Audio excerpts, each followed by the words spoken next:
Hey, what's up, guys, and welcome back to another episode of Out of the Park Baseball 21. As you can see today, we're at the end of the regular season where our Detroit Tigers are playoff bound.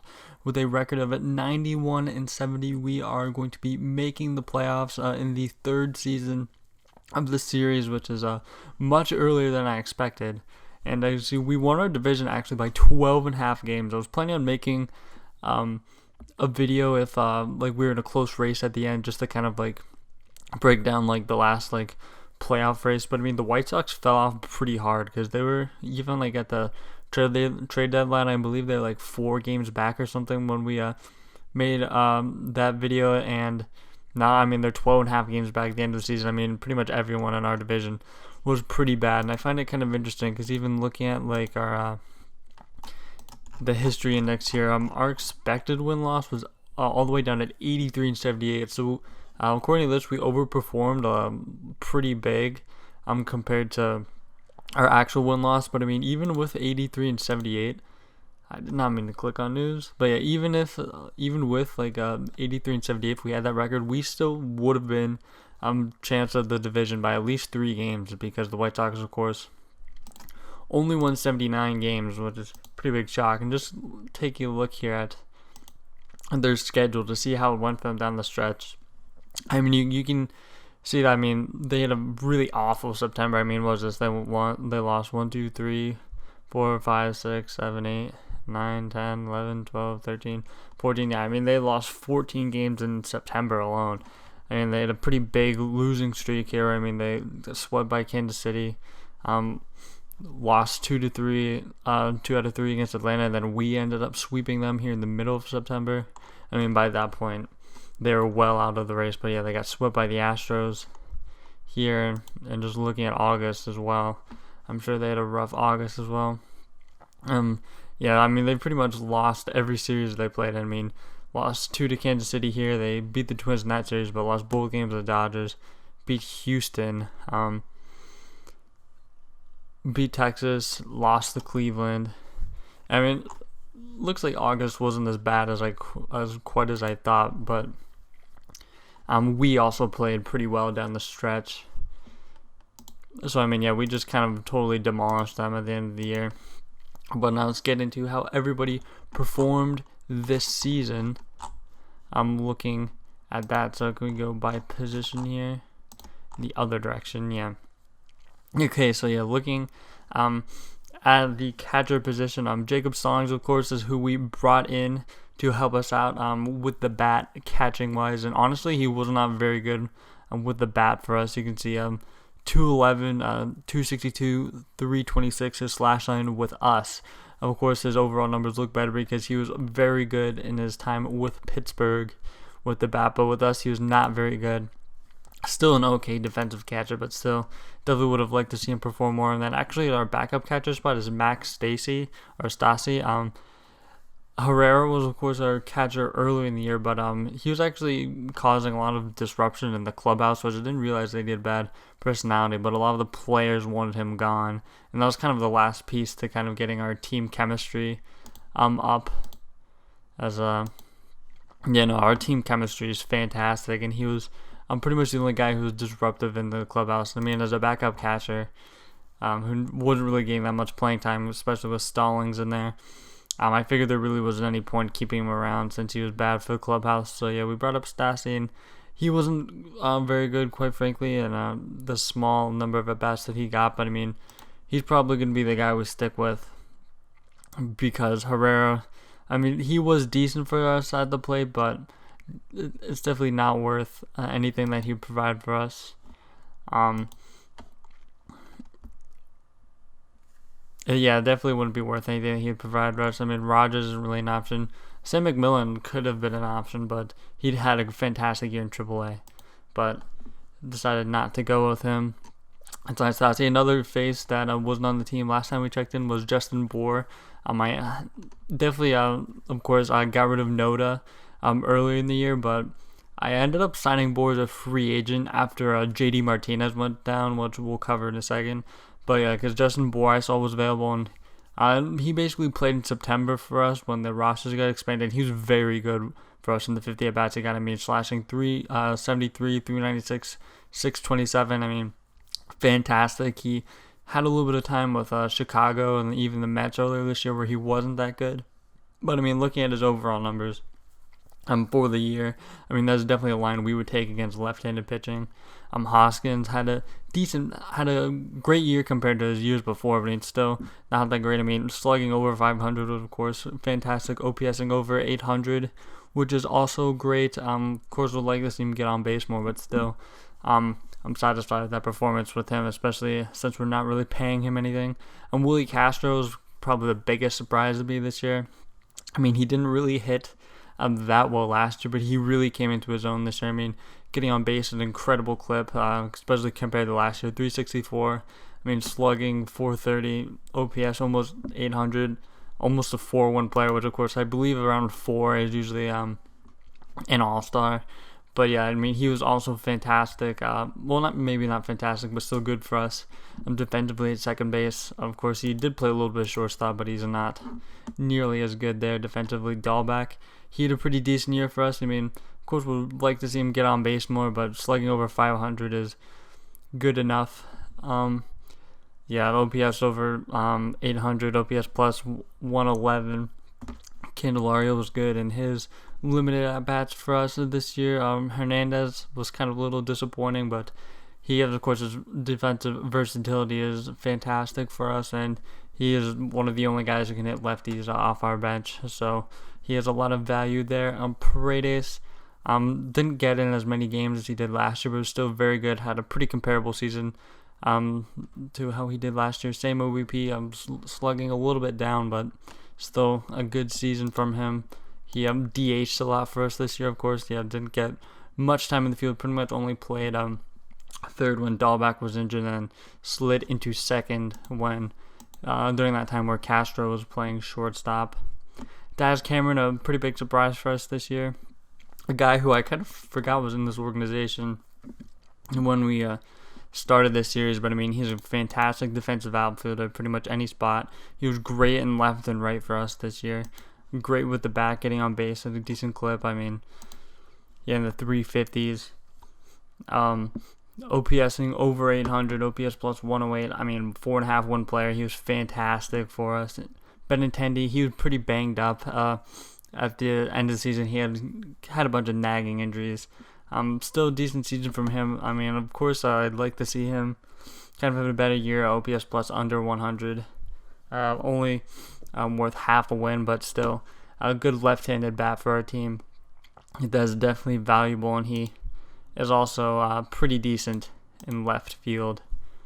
So he's definitely a good player to have on this team for us. Victor Reyes in center field, another good year at the bat for him. Of course, his discipline really isn't that high, but he's been hitting for a high average, so it's been keeping his offensive value pretty high. Only worth, not even worth 2 wins this year, but still pretty pleased with him. Getting on base, 318, which is pretty good for him considering his pretty low discipline. Of course, he is pretty good in the field. Wasn't as good in the field as he was in previous years for us in center, but he still was good. Definitely good enough to be in center for us. And Basabe, he was pretty good for us this year. Of course, he missed a decent chunk of time in the middle of the year, but I mean, OBP 350, 479 slugging. BABIP a little high, so I kind of wouldn't expect him to repeat that kind of season again, maybe with a lower BABIP, but I mean, still, I mean, for a Rule 5 guy, I mean, we definitely made out with him. He was a great get for us, and I'm really glad that we ended up picking him up during the year. And of course, Mayas, I forgot to go over. Not really anything with the bat at all. PS plus is 65, but I mean, of course, he is a wizard up the middle. Was absolutely fantastic at short for us this year, which is really what we need, and we're going to be needing that defensive prowess at short in the playoffs. So that'll be a pretty big help. And now going over to pitching, of course, we had a lot of big pitching acquisitions for us in DeGrom. Not as good with us as he was with the Mets. You can see here, ERA plus a little down. Strikeout, it looks like he walked a little more guys when he was with us. He had about 80 innings with us pitched. Allowed almost as many home runs as he did with the Mets with us. Was kind of interesting now that he was pitching in Comerica, which is, not really a hitter-friendly park, but still will definitely take that kind of production from him for sure. Yeah, FIP in the mid-threes. Worth 4 wins. Fantastic. Casey Mize had a great season. Finally came into his own this year. ERA over 4, but his FIP was in the mid-threes, which is absolutely fantastic for him. He never walks anyone, striking out 9 guys per 9 now, which is fantastic. He really did have a great year for us. I'm really happy with that. Quintana, of course, a guy who we picked up at the deadline. He's in the rotation for us. He was almost worth 3 wins.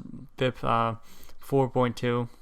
Good season from him. I'm really happy with that, especially that he really isn't being paid much. Joey Wentz, a pretty good season from him. I'm impressed with him. Well, not too impressed with him, but FIP in the mid-4s. He's definitely a good guy to have in your back of a rotation that you can count on to eat some innings. Matt Barnes, he was a good guy for us. FIP 3.33 for us. Great year from him. Definitely pleased with that performance. Ken Giles, FIP under 3. He is a great compliment, great setup guy to Jimenez, who I think we really do. We really have developed one of the strongest bullpens in the majors, especially with right-handed pitching. Any right-handed heavy lineup that we face, I feel pretty confident that we could do pretty well against them and scratch out runs, but pretty much dominate them, the pitching staff. Here, Matt Manning, fantastic out of the bullpen for us. He did make a few starts, but FIP just over 3. He was fantastic for us. Hobie Milner, who we picked up, he was fantastic with us. FIP just over 3 there. He was pretty good for us. Scabal had a really good bounce back year.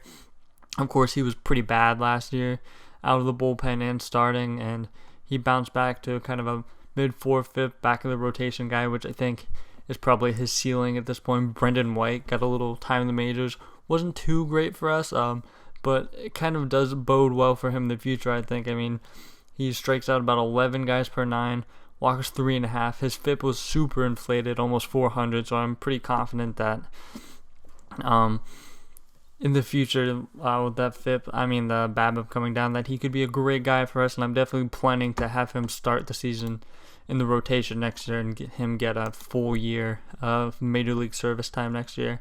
And Joe Jimenez, of course, our big closer, who's been fantastic for us in this save. FIP mid-2s, fantastic. 2.5 win reliever. He's been dynamite for us in the back of the rotation.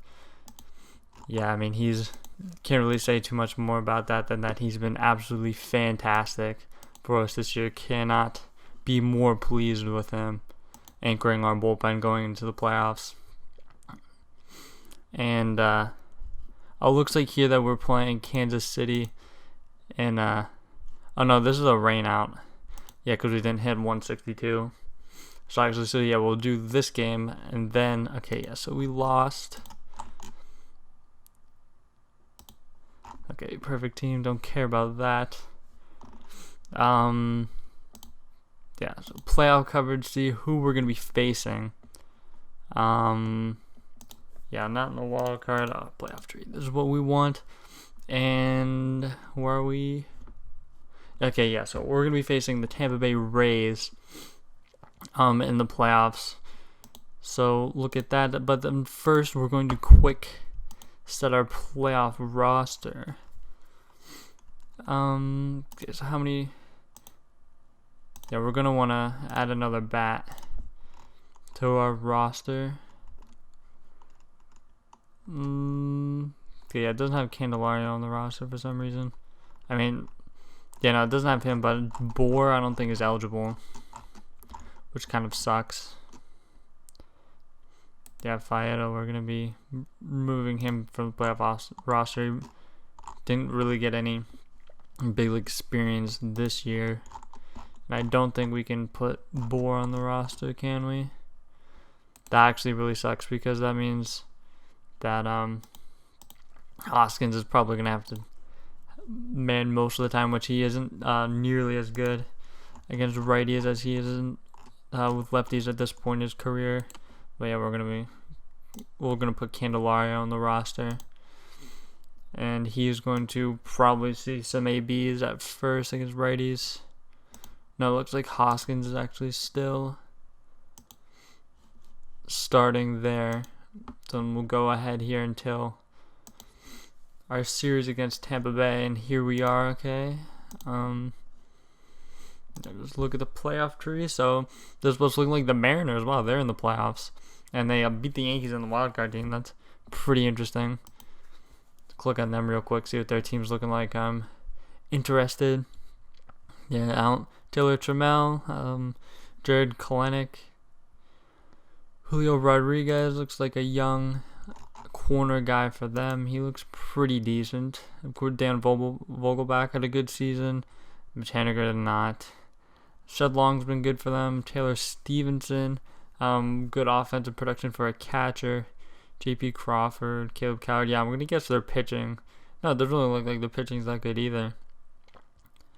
I mean, yeah, nothing really stands out to me about them, especially their pitching side. I mean, their top three is okay. Nick Margavius, I think. It looks like he's really the only guy who really had a decent season for them. Yeah, I mean, their offense really wasn't that good. Their defense is good. Yeah, that's right. Looking at their team there, looks like they are pretty good defensively. But yeah, I think that is going to do it for this episode. Next episode, we will be getting into the playoff series where we will be going game by game against the Tampa Bay Rays. Live managing that game. So thank you guys for watching, and I'll see you guys next episode in the playoffs.